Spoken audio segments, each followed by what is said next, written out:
आप कहते हैं दारू पीना पाप है, चिकन खाना पाप है क्योंकि उसमें जान है। दारू में ऐसी कौन सी चीज मिली होती है कि उसको पीने से पाप हो जाता? अगर आप पी के कुछ गलत कर रहे हैं तो फिर गलत है क्यों? और अगर दारू में नशा चुकी होता है, अगर वो पाप है तो फिर तो पुड़िया खाना, सिगरेट पीना, सारी चीजें पाप में आ जाएंगी। पाप अलग विषय है, अभी मैं समझा देता हूँ आपको। जब हमारा देश गुलाम था जी, तो एक अंग्रेज ने एक पंडित जी की कनपटी पे बंदूक रखी और अंग्रेज ने कहा, ये पंडित जी यहाँ आओ, तुम बड़े पुजारी हो? हाँ पुजारी हैं। हिंदू हो? हाँ। आज मैं तुम्हें गोली मारूंगा। पंडित जी बोले, क्यों मारोगे? बोले, आज 4 चीजें तुम्हारे सामने हैं। पहले, पराई स्त्री लाके रख दी, तुझे आज इसके संग रहना है। दूसरा, मांस रख दी, आज तुझे मांस खाना है। और तीसरा, ढेर सारा सोना रख दिया। इतना सोना तो रोज भीख मांगता है ना, ले जा सोना। और चौथी, दारू रख दी, शराब। इन चारों में एक चीज तुझे लेनी पड़ेगी। बोल, क्या लेता है? पंडित जी बोले, पराई औरत तो मैं नहीं देख सकता, मार दो गोली मुझे, पर मैं पराई स्त्री के, मेरी माँ बहन, मेरे संस्कार ऐसे हैं कि ये मेरी माँ बहन और बेटी है, ये मैं मर जाऊंगा पर चरित्र में दाग नहीं लगने दूंगा, तो ये स्त्री तो मैं नहीं ले सकता। अब मांस भी मेरे धर्म के खिलाफ है, आप गोली मार दो, मैं ब्राह्मण हूँ, मैं मर जाऊंगा पर ये धर्म नहीं छोड़ूंगा।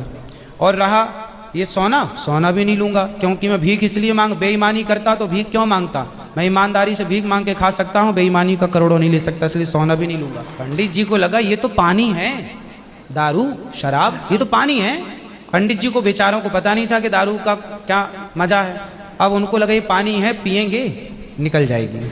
पानी समझ के पंडित जी ने बोला कि चलो, गोली कनपटी में बंदूक रखा है, चलो पी लेते हैं। पंडित जी ने दारू पी, और जब दारू पी ली तो दारू जब पी तो नशा चढ़ा। शराब का जब नशा चढ़ता है तो इंसान नहीं रह जाता। जैसे स्त्रियों को, जिसको ऑपरेशन होता है ना जी, तो रीढ़ की हड्डी में डॉक्टर एक इंजेक्शन लगाते हैं, जिससे शून्य हो जाती है। वो अंग क्या हो जाता है? कोई भी ऑपरेशन में डॉक्टर आपको शून्य कर देता है। उसी तरह शराब आपके मस्तिष्क को, आपके सोचने विचारने की क्षमता को शून्य कर देती है। आप ये निर्णय नहीं ले पाते कि क्या सही है और क्या गलत है। अब पंडित जी जब नशे में झूमने लगे तो वो उस स्त्री को छेड़ने लग गए, ए यहाँ जा, नशे में। तो यही तो प्रश्न था मेरा गुरुजी कि वो नशे में ऐसा कर रहे हैं तो गलत है। अगर जो बोलते हैं हम जेंटलमैन पैक पीते हैं, हम 2 पैक पीते हैं या 3 पीते हैं। अच्छा ये बताओ, नशे में करने लगे तो गए, वो नशा आया कहाँ से?